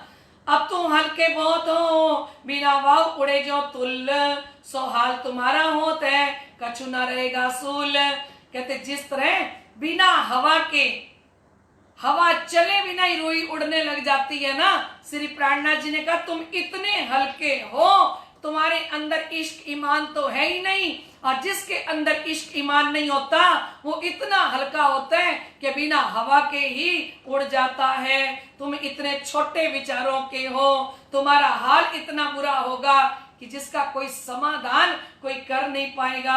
ए लिख भेजी पाती को सुनावने जवाब, फेर के उत्तर ना दिया बिना अंकुर ना पावे स्वाब। कहते ऐसा पत्र लिख के भेजा, फिर पुरदल खान ने इस पत्र का उत्तर नहीं दिया, क्योंकि उसके अंदर परम धाम का अंकुर ही नहीं था, तो वो सिरजी साहिब जी की कृपा दृष्टि का लाभ नहीं उठा सका। बोलिए श्री प्राणनाथ प्यारे की जय। जब मारी लल तब हुआ असवार, आवत भेंटारा में तब भागा हुआ खुआर। कहते जब महाराजा छत्रसाल जी ने ललितपुर तब अचानक ही इस पुरदल खान से रास्ते में भेंट हो जाती है। कहते वे घोड़े पर सवार था सैनिकों के साथ, और वहां महाराजा छत्रसाल जी से युद्ध में पराजित हो जाता है। बोलिए श्री प्राणनाथ प्यारे की जय। 22 असवारों मारी फौज 3000, ये है स्वामी श्री प्राणनाथ जी का आशीर्वाद। शाकुंडल शोभा भई प्रगट भई पहचान, छत्रसाल छत्ता हुए ढपे सबे सुल्तान, जो सिरजी साहिब जी ने कहा। तो आज जो भी महाराजा छत्रसाल जी के सामने आता है ना सुंदर साथ जी, वो कभी जीत के नहीं जाता। 52 लड़ाइयां महाराजा छत्रसाल जी लड़ते हैं जब श्री प्राणनाथ जी श्री 5 पद्मावतीपुरी धाम में होते हैं, और 52 की 52 लड़ाइयों में महाराजा छत्रसाल जी की जीत होती है। बता रहे हैं कि 22 असवारों मारी फौज 3000। कहते महाराजा छत्रसाल जी के पास तो 22 ही सैनिक थे, और उसके पास पुरदल खान के पास 3000 फौज थी। भागा जाए भेड़ जो बिना तेज देखा खुआर, तो कहते हैं कि वो भेड़ों की तरह भागता हुआ निकल गया, उसी तरह सारी फौज कटकर मर गई सुंदर साथ जी। और जब वो तेजहीन हो जाता है तो वहां से भाग जाता है। फौज लेके आया गौर सो करी मुलाकात, लड़ाई सफजंग की, नाम निशान न रही कछु आस। कहते पुरदल खान फिर एक विशाल सेना लेकर आया और गौर राजा से मुलाकात करके उसकी तरफ, उसको भी अपनी तरफ मिला लेता है गौर राजा को। महाराजा छत्रसाल जी ने उसका सामना, जैसे ही उसका सामना करते हैं महाराजा छत्रसाल जी, तो उसके फौज का नाम निशान मिटा देते हैं। नाम निशान ना रही कछु आस। कहते किसी तरह की कोई आस ही नहीं रह गई, कोई बचा ही नहीं। इतनी शक्ति महाराजा छत्रसाल जी के अंदर है। जो फेरन हुआ मुझसे की रोंद नील में हुआ गरक, त्यों औरंगजेब पर फेरा फरमान हक। कहते जिस प्रकार से मूसा पैगंबर की प्रार्थना पर अत्याचारी फेरुन बादशाह नील नदी के अंदर अपनी सारी सेना सहित डूब गया, उसी तरह से सिरजी साहिब जी के संदेश को ठुकराने के कारण औरंगजेब बादशाह का सारा साम्राज्य ही नष्ट हो जाता है। बोलिए श्री प्राणनाथ प्यारे की जय।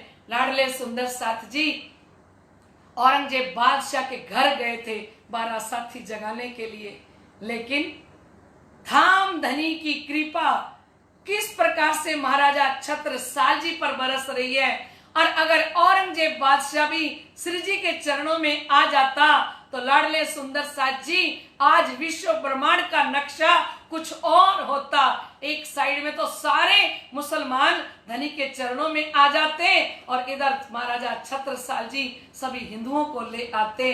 पर धामधनी ने अभी तक खेल को खत्म नहीं करना। कछुक रात रखी खींच के, सो भी वास्ते तुम ना तो लेते अंदर केती बेरे हम।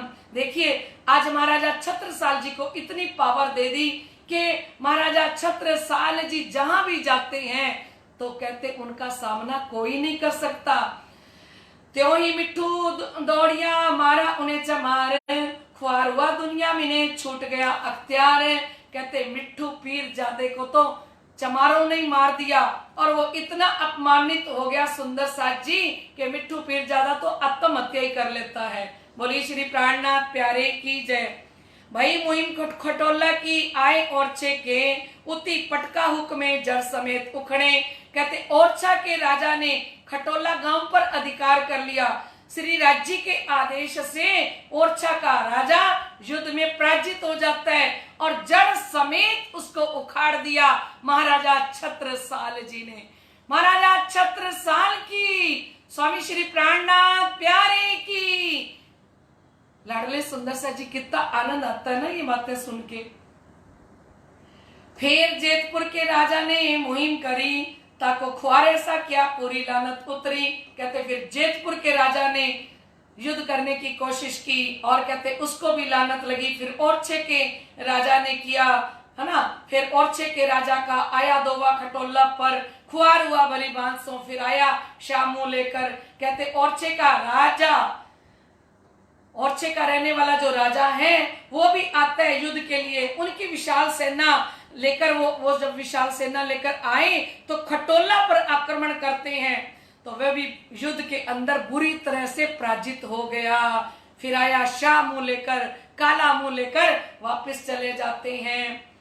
फिर राजा के मुल्क लिए पहुंची खबर नौरंगाबाद, सुलशाह रणमस्तक खां को फौज लेके भेजा विवाद। कहते औरंगाबाद में औरंगजेब बादशाह के पास जब ये सूचना पहुंचती है ना सुंदर, उनके राज्य के कई भागों को जीत लिया है, तो उसने रणमस्तक खां को बड़ी विशाल सेना देके भेजा। पीछे से पीरजादे के होए के भाई इशारत रसूल की जब, ता समय विचार करके लिखा किया साने तब। कहते मिट्ठू पीरजादा एक फकीर था और वो ध्यान के अंदर बैठता है, चिंतन के अंदर बैठता है। तो एक दिन उसे स्वप्न में आखिरी मोहम्मद स्वामी श्री प्राणनाथ जी महाराजा छत्रसाल जी के घर में प्रत्यक्ष रूप में विराजमान है, ऐसा उसको दर्शन होता है सुंदर साथ जी। और वो कहता है छत्रसाल जी से युद्ध करना बंद कर दो। तो कहते तब उस पर विचार करके उसने रणमस्तक खां को भी वापस लौटने के लिए कह दिया। क्योंकि एक पीरजादे ने उनको बोला कि वापस बुला लो उनको। 7 मजल रणमस्तक खां गया था चल के ले हुक्म, लिखा परवाने में तुमको वहां से फिर आइयो तुम।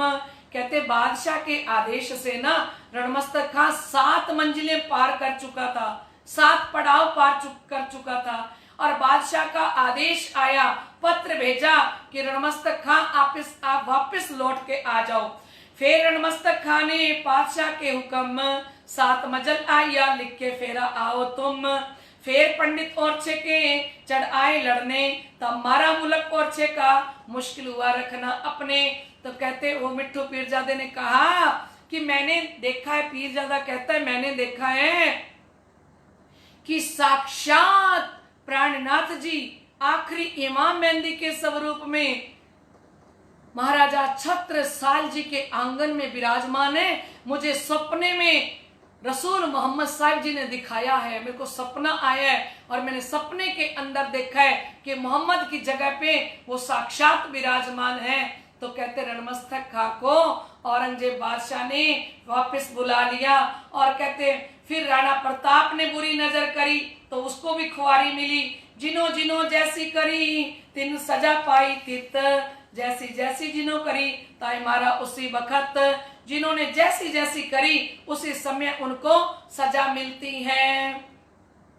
बलाइन जो उतरी सो दफे होए मोमिनों की बरकत, सो ठंडी हो जाते हैं पड़े उम्मत दज्जाल तित। कहते संसार में जो भी कष्ट आते हैं ना सुंदर साथ जी, ब्रह्म सृष्टि के प्रभाव से ही दूर हो जाते हैं, ब्रह्म सृष्टि की कृपा से ही दूर हो जाते हैं। स्वामी श्री लालदास जी महाराज फरमा रहे हैं कि जहाँ ब्रह्म सृष्टि के चरण कमल होते हैं ना, वहां दज्जाल के द्वारा जितनी भी विपत्तियां आई वो सारी ठंडी पड़ जाती हैं, सारी शांत हो जाती हैं। पना बीच मोमिन रहे हक सुभान नजर, इन्हों को लैलत कदर कदम की हो गई फजर। कहते पना बीच मोमिन रहे, ब्रह्म आत्माएं तो श्री राजी महाराज की पनाह में रहती हैं। साए में तुम्हारे हैं, साए में तुम्हारे हैं, निस्बत ये हमारी है। साए में तुम्हारे हैं, निस्बत ये हमारी है।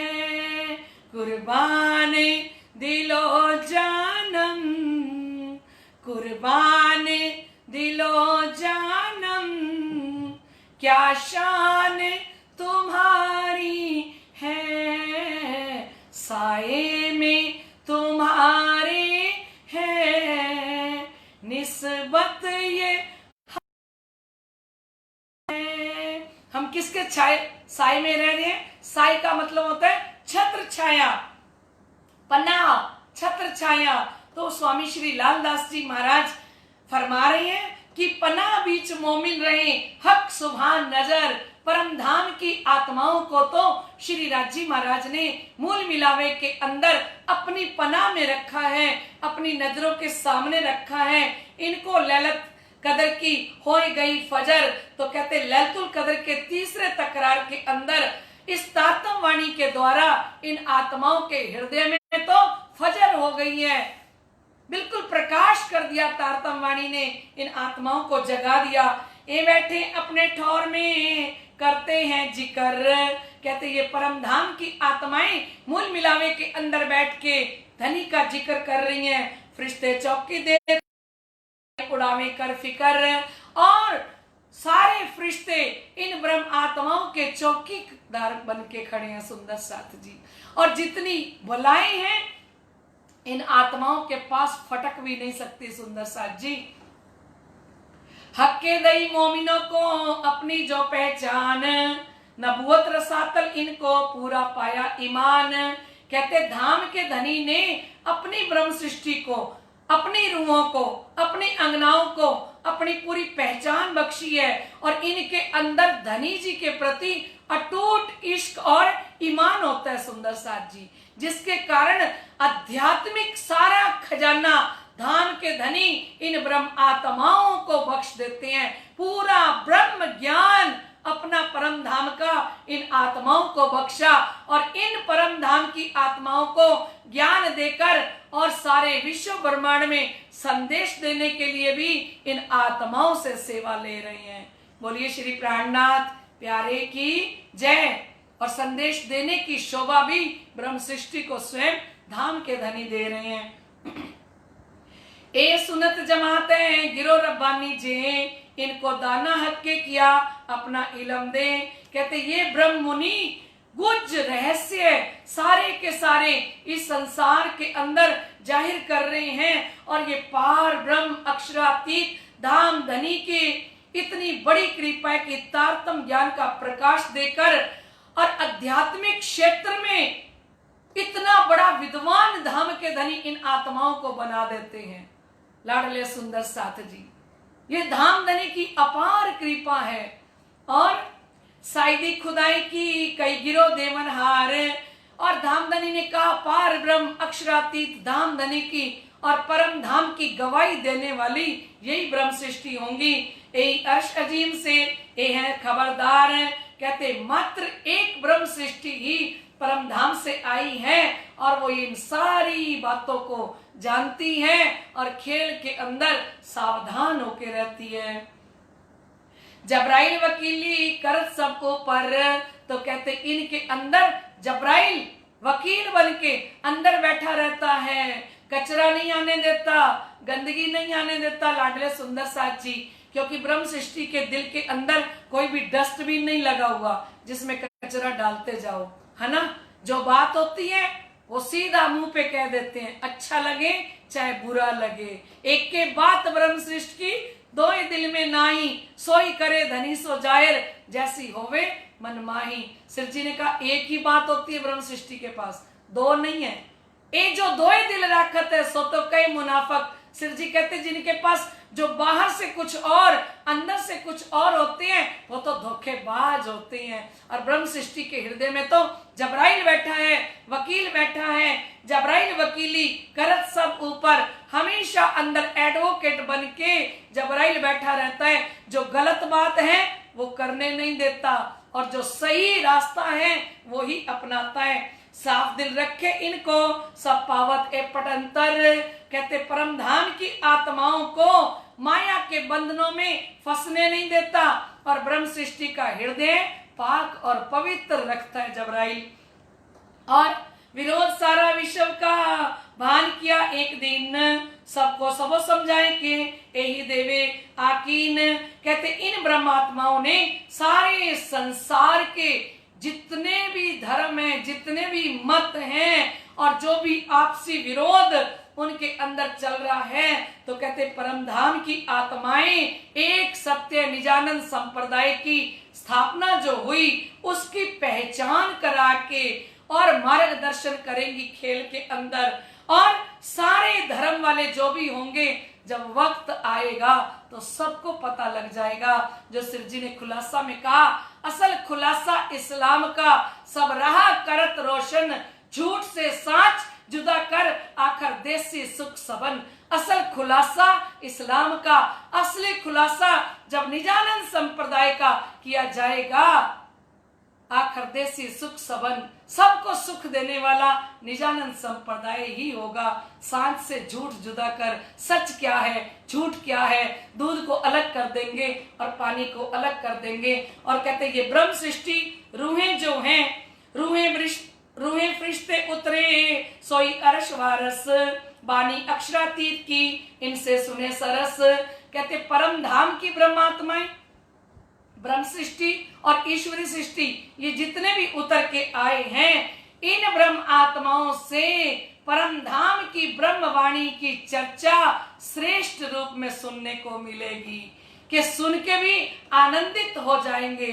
और कहते जीव सृष्टि को अक्षरातीत की मधुर तारतम वाणी सुनने का सौभाग्य इन ब्रह्म सृष्टि से ही प्राप्त होगा। सुंदर साथ जी, आठों विस्त आखिर की पाई इनो की बरकत, आखिर खामिद करेगा इनो खातर उठे क्या मत। कहते आठों विस्ते इन्हीं के लिए बनाए ब्रह्म आत्माओं ने 7वें दिन के अंदर, कहते ये ब्रह्म मुनि की कृपा से ही 7वें दिन की लीला में 8 विस्तें योग माया के ब्रह्मांड में अखंड हो जाएंगी। और ब्रह्म सृष्टि की कृपा से ही स्वामी श्री प्राणनाथ जी सारे जीवों को अखंड कर देंगे। क्या देखी हम दुनिया जो इनको न करें अखंड। धामधनी कहते हैं दुनिया में आने का मतलब ही क्या हुआ, अगर सारी दुनिया को अखंड ना करें। इन्हों की सिफत शब्द में आवत नहीं जुबाएं। महामती स्वामी श्री लालदास जी महाराज कहते हैं ऐसी परम धाम की आत्माएं जिनके दिल में धनी के लिए इश्क है, धनी के लिए ईमान है, जो धनी के चरणों में समर्पित हैं और जो ये ब्रह्मवाणी चर्चा का जागनी का कार्य कर रही हैं, ऐसी ब्रह्म सृष्टि की सिफत शब्दों में नहीं हो सकती। इन्हों की सिफत शब्द में आवत नहीं जुबाएं। त्रिगुण रोए पीछे फिरे, इनकी खूबी सुन शर्मनाए। कहते ब्रह्मा विष्णु महादेव भी रो रहे हैं क्योंकि वो देखेंगे कि ये ब्रह्म सृष्टि हमारे ही ब्रह्मांड में आई थी। क्योंकि जिन जीवों पर बैठ के ब्रह्म सृष्टि ने खेल देखा वो जीव भी तो अखंड होंगे ना लाडले सुंदर साची। तो ये जब ब्रह्मा विष्णु महादेव देखेंगे तो कहते ये रोएंगे, उस समय में पश्चाताप करेंगे कि ये परम धाम की आत्माएं इस खेल के अंदर आई हुई थी और हमने उनकी पहचान नहीं की। श्री मोहम्मद कहे मोमिनो याद करो शुक्राना, मेहर करी तुम ऊपर तुम्हारी सिफत करे सुभाना। महामती स्वामी श्री लालदास जी महाराज फरमाते हैं कि लाडले सुंदर साथ जी ये शुक्राना बजाया है कि किस प्रकार से कृपा धाम धनी ने हम सुंदर साथ के ऊपर की। अब आगे शुक्राना बजाने के लिए जा रहे हैं। बोलिए श्री प्राणनाथ प्यारे की जय, धाम के धनी की जय। अवल हक के दिल में खेल दिखाओ रूहन, इशक रवद की बाता करे सैयन। अब शुक्राना है सुंदर साथ जी कि अव्वल हक के दिल में सबसे पहले पार ब्रह्म अक्षरातीत धाम धनी के दिल के अंदर आया था परम धाम में कि मैं इन आत्माओं को खेल दिखाऊं। हक के दिल में उपजा मैं दिखाऊं अपना इशक और दिखाऊं साहिबी रुए जाले नहीं मुतलक। तो कहते हैं इशक रबद खिलवत की बातें करे सैयन। और हम सब सुन चुके हैं विस्तार पूर्वक कि राजी महाराज ने कहा कि प्यार तो मैं करता हूँ, श्यामा जी ने कहा प्यार तो मेरा ज्यादा है, सखियों ने कहा नहीं प्यार तो हम 12,000 ब्रह्मात्माएं आपसे करती हैं। तो ये इश्क रवद हमेशा चलता रहता था। चाह करे खेल देखने में बरजे 3 बेर। स्वामी श्री लालदास जी महाराज फरमा रहे हैं कि इन्होंने ब्रह्म आत्माओं ने श्री राजी महाराज से चाहत की और राजी महाराज ने 3 बार मना किया। त्यों त्यों मांगे फेर फेर रबत चढ़ी सिर में। और मैं जितना मना करता जा रहा था ये मुझसे खेल मांग रही थी।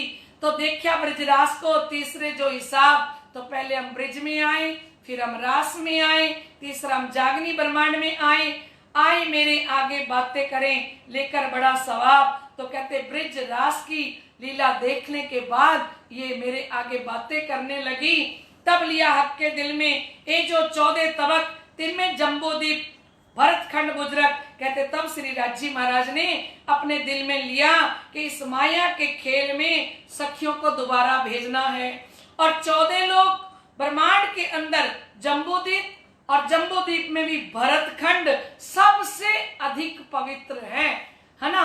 तिनमें विशेष देख के ये जो खंड बुंदेल कायम सिफत तिनकी जो तीसरा तकरार ले लैल। कहते तिनमें विशेष देख के उस बुंदेलखंड में भी विशेष कायम सिफत तिनकी तीसरा तकरार लैल। कहते उसमें भी बुंदेलखंड की विशेष जागनी लीला अपनी राजधानी बनाना है। किनको? परना जी को। लैलतुल कदर के तीसरे तकरार में एक महिमावान रात्रि होगी सुंदर साथ जी और जागनी लीला का केंद्र बनेगा श्री 5 पद्मावतीपुरी धाम। तो कहते इसलिए इसकी महिमा अखंड कही गई है। तामे सिरे सिरदार की ए जो परना ठौर, तिन में सिफत 70 साल की नहीं पड़ंतर और। कहते बुंदेलखंड में भी सर्वश्रेष्ठ स्थान है पन्ना जी, और जिसमें महाराजा छत्रसाल जी के अंदर विराजमान शाकुंडल की महिमा किस प्रकार से, किन शब्दों में वर्णन करें कि शाकुंडल की तुलना में तो कोई आ ही नहीं सकता। मिलावा सैयन का तामे हुक्म सिरदार, हक की सूरत धनी की करे ब्रह्म सृष्टि सो प्यार। कहते परम धाम की आत्माएं इस जागनी लीला में श्री राजी महाराज का आवेश और हुक्म के रूप में सब कुछ कर रही हैं। श्री प्राणनाथ जी का स्वरूप धाम धनी का, हक की सूरत प्राणनाथ, अक्षरातीत, धाम दुल्हा, इन परम धाम की आत्माओं के साथ इतना प्यार कर रहे हैं। हक की सूरत धनी की करे ब्रह्म सृष्टि सो प्यार। हक की सूरत धाम के धनी ने 5000 सुंदर साथ के साथ इतना प्यार किया जिसके लिए शब्द ही नहीं है। इन स्वरूप की इन जुबा कहीं ना जाए सिफत, शब्दातीत के पार की सो कहनी जुबा हद इत। श्री प्राणनाथ जी के स्वरूप की महिमा इस जिभ्या से वर्णन नहीं हो सकती सुंदर साथ जी, क्योंकि बेहद से परे परम धाम का निष्कलंक बुद्ध अवतार हक की सूरत स्वामी श्री प्राणनाथ जी, और ऐसे धाम के धनी की महिमा इस के लिए शब्द नहीं है, शब्दातीत के पार की, ये शब्दों से परे है। कहनी जुबा हद इत, कहते जो शब्दातीत हैं, शब्दातीत निध ल्याए शब्द में, जो शब्दातीत खजाना लेके आए हैं हक की सूरत स्वामी श्री प्राणनाथ जी, तो कहते ऐसे धाम के धनी की सिफत को इस जुबा से कैसे वर्णन करें। बोलिए श्री प्राणनाथ प्यारे की जय, धाम के धनी की जय। लाडले सुंदर साथ जी, अभी हमारा समय हो चुका है, आइए हम चौपाई दोहराते हैं। सो कहनी जुबा हद इत, इन स्वरूप की इन जुबा कही न जाए सिफत, शब्दातीत के पार की सो कहनी जुबा हद इत, सो कहनी जुबा हद इत। बोलिए श्री प्राणनाथ प्यारे की जय, धाम के धनी की जय। लाडले सुंदर साथ जी, आइए हमारे सवाल जवाब प्रतियोगिता की तरफ चलते हैं। लाडले सुंदर साथ जी, पहला प्रश्न है, श्री जामनगर के श्याम जी के मंदिर में कथावाचक कौन थे? जामनगर में श्याम जी के मंदिर में कथावाचक कौन थे? आपको उनका नाम बताना है सुंदर साथ जी। और दूसरा प्रश्न है, द्वादशी तिथि को भागवत की कथा क्यों नहीं होती थी? द्वादशी तिथि को भागवत की कथा क्यों नहीं होती थी? लाडले सुंदर साथ जी, और कल के प्रश्नों के उत्तर थे ब्रजमंडल। बोलिए श्री प्राणनाथ प्यारे की जय। ब्रजमंडल में और श्री कृष्ण जी कल के प्रश्नों के उत्तर थे। और लाडले सुंदर साथ जी, कल की विनर है हमारी ईशा जी सेठी, श्री गंगानगर से श्री ईशा जी सेठी, जो हमारे श्री कृष्ण प्रणामी सेवा समिति के ट्रस्टी हैं श्री नवल जी सेठी, उनकी बहू हैं श्री ईशा जी सेठी। तो ईशा जी सेठी को धामधनी की तरफ से, सदगुरु महाराज जी की तरफ से बहुत बहुत बधाई हो। और समस्त सुंदर साथ जी, आप भी ईशा जी सेठी को बधाई देना, क्योंकि लाडले सुंदर साथ जी वो प्रणामी ना होते हुए भी प्रणामी के घर में आके आज पूरी लालदास महाराज जी की बीतक की एक एक चौपाई पे वो मंथन कर रही हैं, जब से बीतक वाणी चर्चा चल रही है। तो लाडले सुंदर साथ जी, ऐसी हमारी धाम सखी को आप समस्त सुंदर साथ बधाई देना। और समस्त सुंदर साथ के हृदय में विराजमान श्री राज श्यामा जी के श्री चरणों में मेरा कोटि कोटि प्रणाम। प्रणाम जी। कल फिर मिलते हैं राइट 9 बजे, ठीक है सुंदर साथ जी? राइट 9 बजे आप तैयार हो जाया करो, ठीक है? प्रणाम जी। बोलिए श्री प्राणनाथ प्यारे की जय। श्री सतगुरु महाराज की जय, श्री श्यामा महारानी की जय, महाराजा छत्रसाल जी की जय, स्वामी श्री लालदास महाराज की जय, श्री बाबा दयाराम साहिब आपकी सदा ही जय, श्री महाराज जवाहरदास साहिब आपकी सदा ही जय, श्री महाराज रामरतन दास साहिब आपकी सदा ही जय, सर्व सुंदर साथ की जय, तीनों पुरी धाम की जय, आज के आनंद की जय। प्रणाम जी।